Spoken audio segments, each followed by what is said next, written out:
What we're going to look at today are what the settings of file import has and how to use them effectively.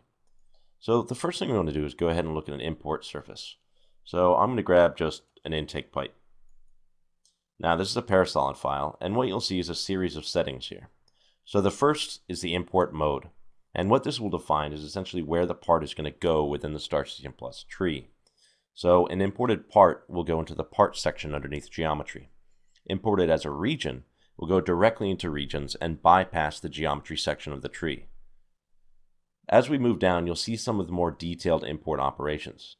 Now, marking feature edges will allow you to specifically mark edges on the import. Now remember, at any time in the process, you can remark feature curves, whether you're in parts or in regions. And then you have the sharp angle. So it determines if you had two surfaces with an angle greater than 30 degrees between the two surfaces, that would then be marked as a feature curve. Now, this will not necessarily take edges specifically from the CAD model. They will be redrawn within STAR-CCM Plus. Below this, you have tessellation density. This is the default imported tessellation density, and this is used for the initial surface as well as the initial remesh. So the remesher will essentially retessellate this surface and then project back to the analytical CAD. So for surfaces with lots of curvature where you really need to maintain a lot of that curvature, it may be better to leave it on a medium or a fine. But for, let's say, for instance, an automotive underhood where you don't care as much about specific curvature on wires and pipes and hoses, you can turn it to a coarse or a very coarse. I usually recommend eating on the coarse side rather than very coarse.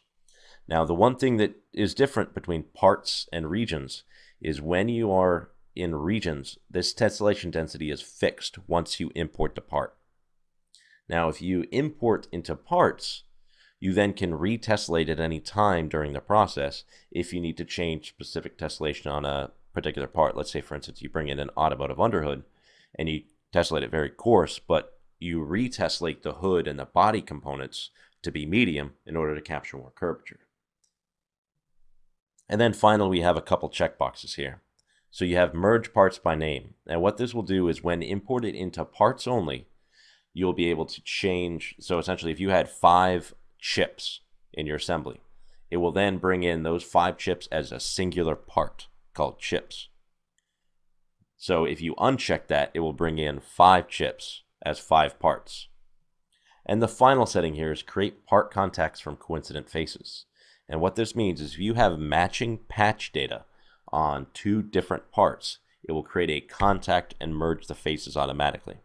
So if I have a square next to a smaller square, and I have that smaller square imprinted on my CAD part in the CAD itself, so I have a big flat surface and then a smaller cube surface on my big part, that would be a coincident face, and that would become a part contact.